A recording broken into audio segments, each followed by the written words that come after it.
스페인의 어느 레스토랑. 이곳에는 아리따운 미모의 스페인 여성과 한국인 남자가 좋은 분위기에서 즐거운 식사를 하고 있습니다.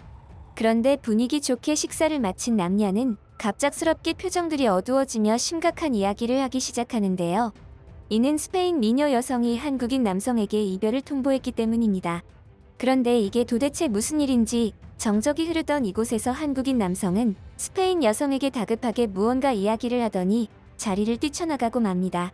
그리고 잠시 후 한국인 남성이 자리를 뛰쳐나간 이유를 알게 되자 스페인 여성은 크게 경악하게 되고 그 자리에서 서글프게 눈물을 보이고 말았다고 하는데요.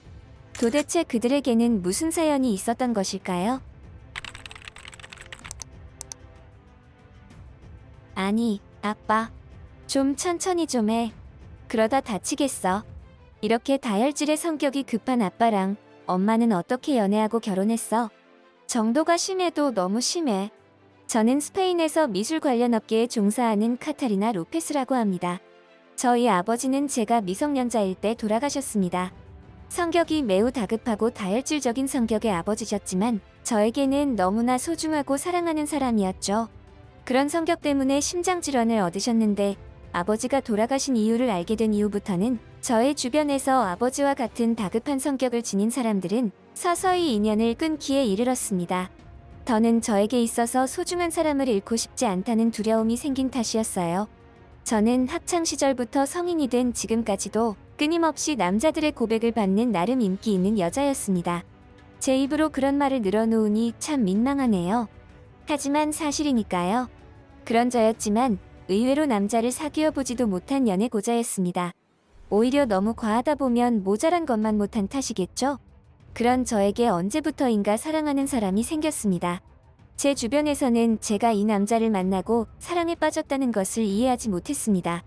제가 사랑하는 남자는 한국인 남자였는데 키도 그리 크지 않았고 외모도 특별하지 않은 평범한 남자였거든요. 제가 이 남자에게 반한 이유는 단 하나. 너무나 친절하고 배려심이 깊다는 이유였습니다.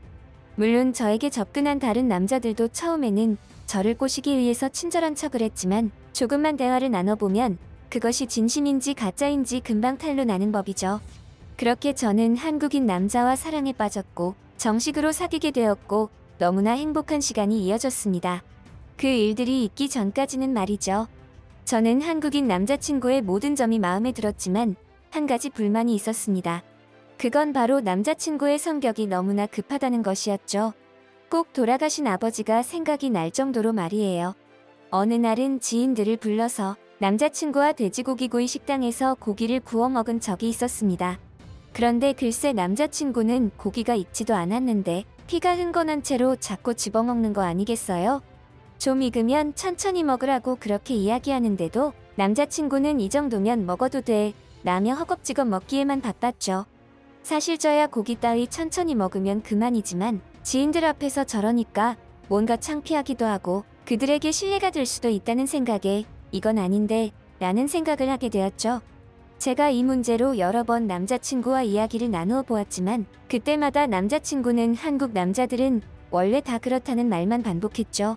저는 도저히 이 상태로는 스트레스가 심하여 안 되겠다고 생각했습니다. 그래서 저는 남자친구의 다급하고 다혈질적인 성격을 고쳐보기로 작정했죠. 그러기 위해서는 한국인 남자친구를 적절하게 설득해야만 했습니다. 오빠, 나 할 말 있어. 오빠는 오래 살고 싶지 않아? 오래 살고 싶으면 내 말대로 해야 해. 오빠는 성격이 너무 과하게 급해. 알아, 나도. 한국 사람들이 대부분 성격이 급하다는 거. 하지만 오빠는 내 남자친구잖아. 나는 내 남자친구가 일찍 죽는 걸 원하지 않는다고. 성격이 급한 사람은 느긋한 사람에 비해서 관상동맥 질환에 걸릴 확률이 2배나 높아. 이건 과학적인 연구 결과에 의한 거니까 확실해. 게다가 우리 아빠도 그랬으니까. 지금부터 고치지 않는다면 나중에 크게 후회할지도 몰라. 저는 거짓말을 통해서 남자친구를 설득하려고 한 것이 아니었습니다. 실제로 아버지가 돌아가셨을 때 의사를 통해 들었던 팩트였죠. 이것으로 아마도 오빠가 깨우치는 게 있을 거라고 생각했습니다. 하지만 그것이 저만의 큰 착각이라는 것은 얼마 지나지 않아서 알게 되었죠. 처음에는 남자친구도 저의 그런 이야기에 놀라는가 싶더니 공감해주고 긍정적인 반응을 보였지만 딱 그날 하루뿐이었어요. 자기야, 아직 멀었어? 무슨 화장을 그렇게 오래 해? 이러다 오빠 늙어 죽겠다. 빨리 나와. 누가 들으면 제가 화장을 수십 년 동안 하는 줄 알겠네요. 그래도 어제 하루 동안은 느긋한 오빠를 보는 게 참 좋았는데. 그래, 오빠도 아예 희망이 없는 건 아니야. 이런 식으로 지속적인 노력을 기울이면 아마도 성격을 고칠 수 있을 거야. 그렇게 긍정적인 생각을 하고 어떻게 하면 오빠의 성격을 좀 더 느긋하게 바꿀까 하는 고민을 하던 때였습니다. 저는 우연히 신문 광고 하나를 보고 바로 이거다 라며 속으로 쾌재를 불렀죠. 제가 본 광고는 한때 엄청난 유행으로 번졌던 명상 클래스에 관한 광고였습니다. 강의를 듣는 수업료 금액이 상당히 비싸서 평소에 저였다면 감히 그런 클래스를 돈 주고 듣지는 못했을 것입니다. 하지만 그 하나의 문구가 저를 확 끌어당겼죠. 이 명상 클래스를 완료하고도 당신의 성격이 침착하고 느긋해지지 않는다면 클래스 비용 전액을 환불해드립니다. 이런 엄청난 자신감이라니. 명상이고 뭐고 저런 것도 전부 다 비즈니스일 텐데 효과가 없다면 100% 환불을 해준다니. 당시에 이런 광고를 본 적은 처음이라서 정말이지 매우 놀랐죠. 정신을 차렸을 때는 저도 모르게 이미 명상 클래스에 결제를 해버린 뒤였습니다. 처음에 남자친구는 남자가 무슨 이런 걸 하냐며 강한 거부 반응을 일으켰지만 이미 클래스 수강권을 끊은 상태고 아주 비싼 금액을 주고 결제했는데 환불도 불가하다는 이야기를 해주었습니다. 그랬더니 미간에 인상을 찌푸리던 남자친구가 마지못해 알겠다며 명상 클래스를 같이 듣기로 했죠. 그런데 제가 들었던 그 명상 클래스는 의외로 효과가 좋았습니다. 기적적으로 수업을 듣는 동안에는 다급하고 다혈질적인 남자친구의 성격이 조금씩 느긋하게 변하는 게 눈으로 느껴질 정도였으니까요. 와, 명상이 이렇게 효과가 좋구나. 이게 진짜 가능하네? 좋아. 이대로 조금만 더 밀어붙여서 완전히 성격을 개조해야겠어. 그렇게 행복한 상상을 하던 저는 얼마 지나지 않아서 크게 실망하고 말았습니다. 남자친구가 이직을 하게 되면서 명상 클래스를 더 이상 들을 수 없게 되었거든요. 새로 이직한 회사가 거리도 멀었고 이직 후에 이런저런 일 때문에 야근하는 날들이 잦아졌기 때문입니다. 그리고 오랜만에 만난 남자친구는 또다시 원래의 다급하고 다혈질적인 성격으로 돌아와 있었죠. 사람의 성격이라는 것은 그리 쉽게 변하는 건 아닌가 보다 하는 생각을 했습니다. 그리고 저 자신도 남자친구에게 할 만큼 했다고 생각했죠. 알게 모르게 저도 서서히 지쳐가고 있었던 것 같습니다. 아무리 지금의 남자친구를 사랑한다지만 더는 저에게도 무리였던 거예요. 어쩌면 우리의 인연이 여기까지일지도 모른다는 다소 극단적인 생각까지 하게 되었습니다. 그리고 언젠가는 남자친구와 이별하게 되는 순간이 올지도 모른다고 생각했죠. 누군가는 저에게 이야기합니다. 남자친구 성격이 좀 급하면 어떠냐고. 그게 그렇게 이별까지 생각해야 할 큰 결함이냐고요. 하지만 적어도 저에게는 그랬습니다. 과거 돌아가신 아버지의 영향 때문인지 제가 사랑하는 사람이 그러한 다급한 성격을 내비치면 저는 언제나 스트레스를 받게 되었고 상대도 상대이지만 저 자신도 그것으로 인해서 병들어가는 것이 느껴지니 어쩔 수가 없었죠. 그렇게 저는 어쩌면 서서히 남자친구와의 이별을 혼자서 준비하고 있었는지도 모르겠습니다. 어머니와 남친을 동반하여 오랜만에 외식하던 어느 날이었습니다. 사실 이날 저는 남자친구에게 이별을 선고할 예정이었죠. 그런 자리에 어머니를 데리고 온 이유는 단 하나였습니다. 어머니가 한국인 남자친구를 아주 좋아하셨고 깊은 애정을 가지고 있다는 이유였습니다. 헤어지기 전에 식사라도 같이 해드리려는 저의 이기적인 작은 배려라고 할까요? 하지만 그날 저에게 그러한 일이 일어날 것이라고는 정말이지 상상조차 하지 못했어요. 우리는 즐거운 식사를 했습니다. 남자친구에게는 정말 미안했지만 이미 어머니에게는 이별하리라는 것을 이야기해둔 상태였습니다. 처음에는 어머니도 그런 선택을 한 이유에 대해서 캐물었고 다시 생각해보라는 말까지 하셨지만 저는 그 선택을 번복하지 않았습니다. 어머니도 어느 정도는 저를 이해해 주셨습니다. 제 주변에서 사랑하는 사람을 두 번 다시는 그런 식으로 잃고 싶지 않다는 것을 누구보다 잘 아셨으니까요. 문제는 식사가 끝나갈 무렵 너무나 갑작스럽게 찾아왔습니다. 아니, 사실은 찾아온 줄도 몰랐습니다. 어머니는 식사를 끝내고 먼저 집으로 돌려보냈고 저와 남자친구 둘만 남은 시점에서 저는 마침내 이별을 고했습니다. 솔직하게 말했어요. 오빠의 그런 다급하고 다혈질적인 성격이 싫다고. 이기적이라고 생각해도 어쩔 수 없다고. 처음에는 남자친구도 꽤 충격을 받은 듯 아무런 대꾸를 하지 않고 그저 나를 바라보았다가 애꿎은 핸드폰을 만지작거리는 게 전부였죠. 아마도 짧은 사이에 많은 생각을 하고 있었을 겁니다. 그래서 더욱 미안했죠.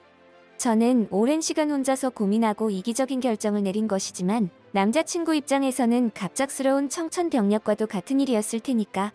그렇게 핸드폰을 만지작거리던 남자친구는 갑자기 무슨 일인지 크게 당황하며 저의 어머니를 찾기 시작했습니다. 어머니 어디 가셨냐고? 집으로 들어가신 거 확실하냐고? 무슨 일인지는 모르겠지만 또 흥분하기 시작하니 다급한 성격이 도진 듯 했습니다. 앞뒤 말을 다 잘라먹고 혼잣말을 하기 시작했죠. 그리곤 저에게 간다는 말도 없이 그대로 사라져버리고 말았습니다. 그런 남자친구의 뒷모습을 바라보며 저 성격 때문에 이별까지 고하는 이 자리에서 마지막까지 저런 모습을 보이는 것을 보니 오빠도 이대로 나와의 이별을 받아들이겠다는 거구나 하는 생각을 했습니다. 하지만 저는 그날 제 인생에서 절대 잊지 못할 충격적인 경험을 했고 이별을 고했던 남자친구는 더 이상 저의 남자친구가 아니게 되었습니다. 이별을 고하던 그 남자는 이제 저의 침실까지 공동으로 점유하는 점유자가 되어버렸으니까요. 우리는 그날 이후로 얼마 지나지 않아서 결혼했고 지금은 그 어느 때보다도 행복한 나날들을 보내고 있습니다. 제가 이별을 고하던 그날 오빠는 핸드폰에 찍힌 이상한 문자를 확인하고 다급하게 흥분하기 시작했었다고 했습니다. 그 문자의 발신인은 다름 아닌 저의 어머니였죠. 그런데 평소와는 조금 다른 문자 내용에 이상함을 느끼고 답장을 했는데 더 이상 답이 없자 화장실로 가서 급하게 전화를 걸었고 어머니가 집으로 가던 중에 뇌졸중 증상을 보이며 길에 쓰러졌다는 사실을 알게 되었다고?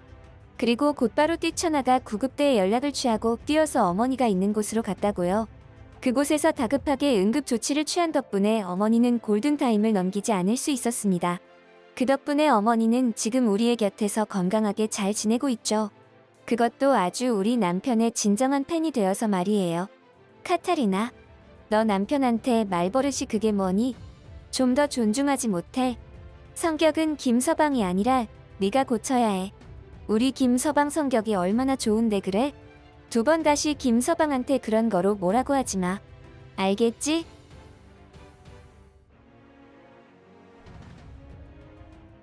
한국의 어느 조용한 골목길.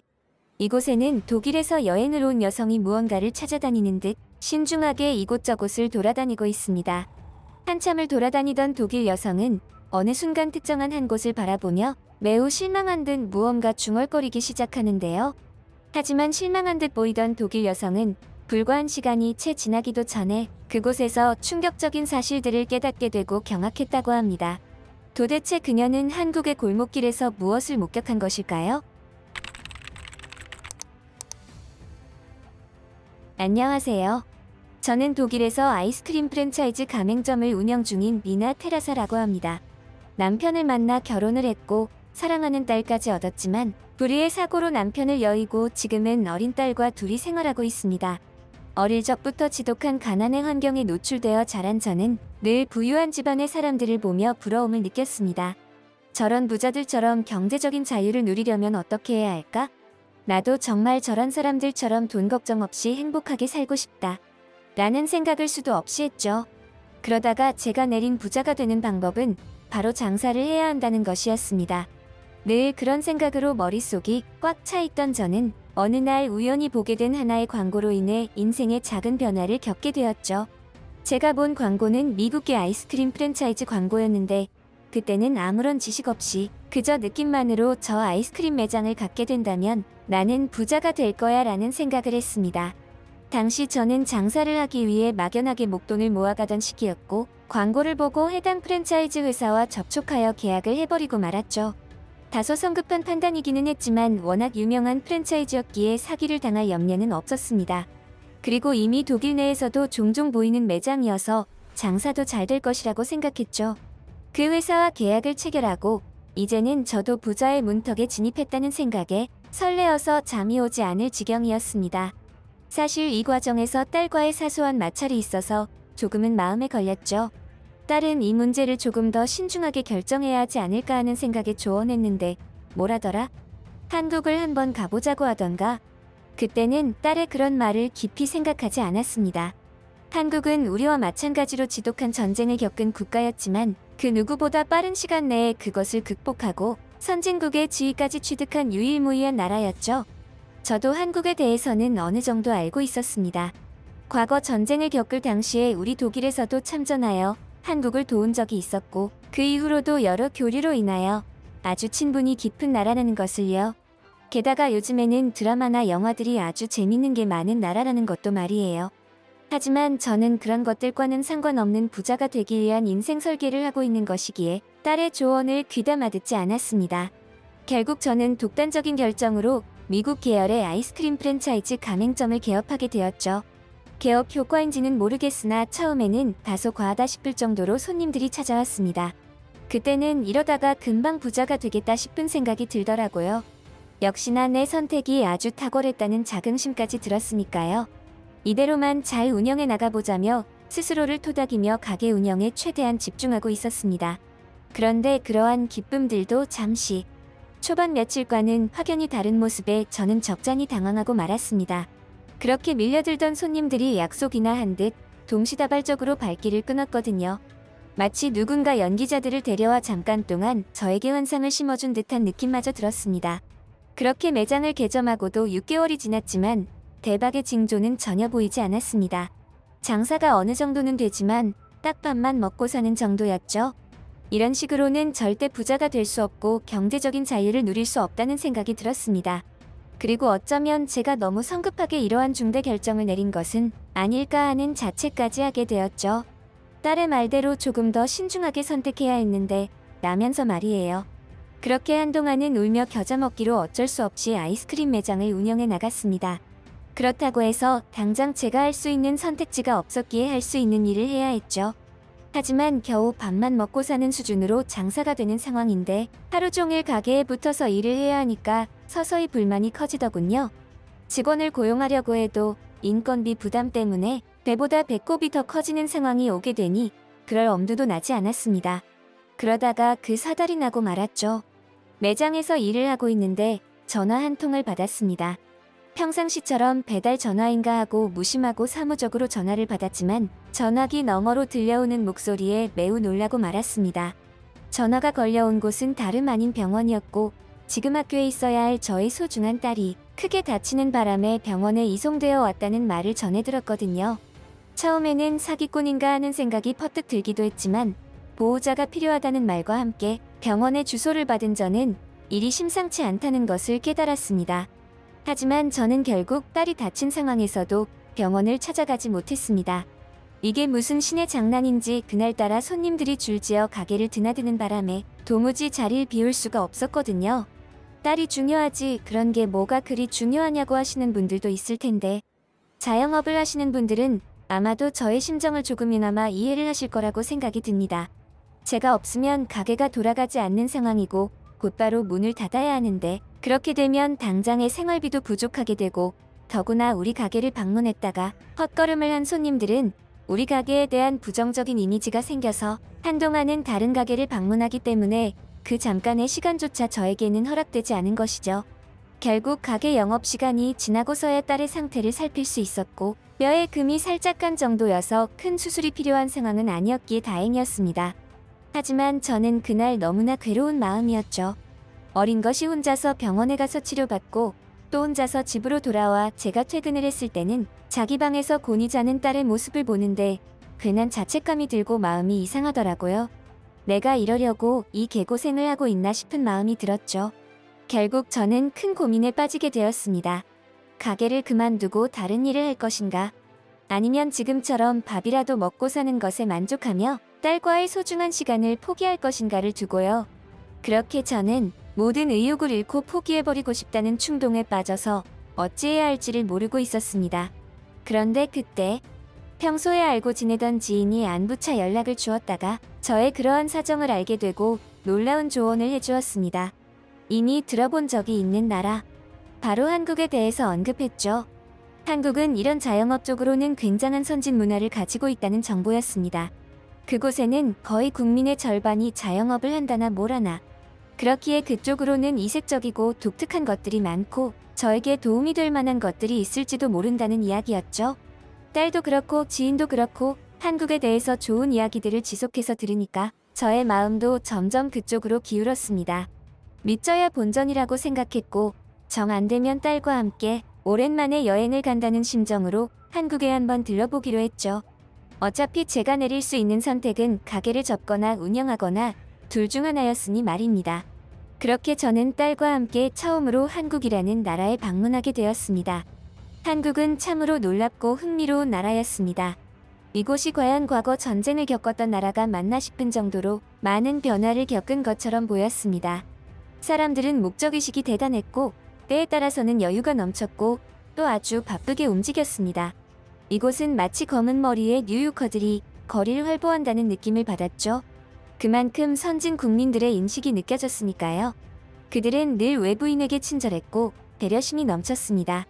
제가 종사하는 자영업자의 특성 때문인지는 모르겠지만 제가 특히 한국에서 놀랐던 점은 24시간 매장들이 넘쳐난다는 점이었습니다. 독일이나 유럽에서는 절대로 볼 수 없는 광경이었죠. 그도 그럴 것이 그곳에는 24시간 매장이 없는 이유가 있었습니다.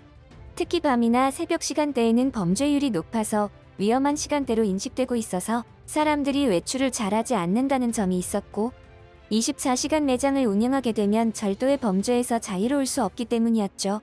과거 어떤 사례를 보면 24시간 매장을 운영하다가 절도 때문에 수익보다 손해를 더 보게 되어 가게를 접었다는 사람도 있을 정도였으니까요. 그런데 한국에는 이처럼 24시간 매장이 많은 것을 보면 그런 부분들에서 다소 자유롭다는 것을 확인할 수 있었습니다.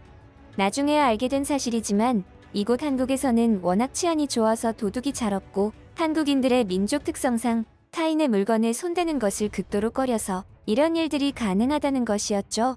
시민의식 자체가 남달랐던 겁니다. 그 외에도 제가 한국에서 가장 충격받은 일은 따로 있었습니다. 딸과 함께 즐거운 한국 여행을 만끽하던 와중에 아주 이상한 장면을 목격했기 때문이죠. 이름은 잘 알 수 없지만 아주 허름하고 별볼일 없는 조용한 골목길이었습니다. 그곳에는 여러 가지 종류의 매장들이 입점해 있었는데 손님들이 거의 없어서 이곳은 죽은 상권이구나 하면서 지나치려 했습니다. 그러다가 특정한 매장에 사람들이 한 명씩 드나드는 것을 확인했는데 그곳은 제가 이미 눈으로 둘러본 매장이었습니다. 분명히 그곳에는 사장이나 직원이 없었기에 장사를 하지 않는 곳이라 여겼는데 이상하게 그 매장 안을 손님들이 드나들기 시작했던 것이죠. 호기심이 발동한 저는 딸과 함께 그곳으로 조금 더 가까이 다가가 보았는데 그럴수록 저는 더더욱 강렬한 의구심이 생겼습니다. 대체 어떻게 된 거지? 저 사람들 모두 도둑질을 하고 있는 건가? 한국은 그런 일이 극도로 드물다며? 근데 내가 보고 있는 이 장면들은 어떻게 설명해야 하지? 저는 갑자기 혼란스러워졌습니다. 그곳에는 분명히 사장도 직원도 없었지만 사람들이 빈손으로 들어갔다가 물건을 가지고 나왔거든요. 게다가 그곳은 제가 운영하는 자영업과 같은 카테고리인 아이스크림 가게였습니다. 그날 이후로 저는 놀랍게도 딸과 함께 한국에서 살아가고 있습니다. 이번 선택은 저의 독단적인 선택이 아니라 소중한 딸과 충분한 협의를 통해서 얻게 된 결과였죠. 딸도 이번에는 저의 의견에 적극적으로 지지하는 쪽이었습니다. 그 덕분에 저는 딸과의 소중한 시간을 포기하지 않으면서도 성공을 위해 앞으로 한 발짝씩 걸어 나갈 수 있게 되었죠. 제가 한국에서 큰 충격을 받았던 아이스크림 가게는 바로 무인 아이스크림 가게였습니다. 그랬기에 그곳에는 사장도 직원도 보이지 않았던 거예요. 그곳에 방문한 손님들은 스스로 원하는 제품을 골랐고 스스로 결제를 마치고 가게를 빠져나왔던 것입니다. 처음에는 이러한 시스템을 보고 독일에서 비슷한 컨셉으로 장사를 해보려고 생각하기도 했습니다. 하지만 저는 그러지 않았죠. 그 이유는 무인 매장의 경우 유럽 지역에서 하게 되면 절도 등의 범죄 관리가 안 된다는 사실을 잘 알았기 때문이에요. 이와 같은 무인 매장 스타일의 자영업은 아마도 장기적으로 한국만이 가능한 자영업 스타일이 아닐까 생각합니다. 왜냐고요? 여러 가지 한국의 좋은 아이디어를 가지고 비슷한 컨셉의 매장들을 다른 나라에서 개업할 수는 있겠지만 그 나라의 국민성이나 시민의식까지 카피할 수는 없는 법이니까요.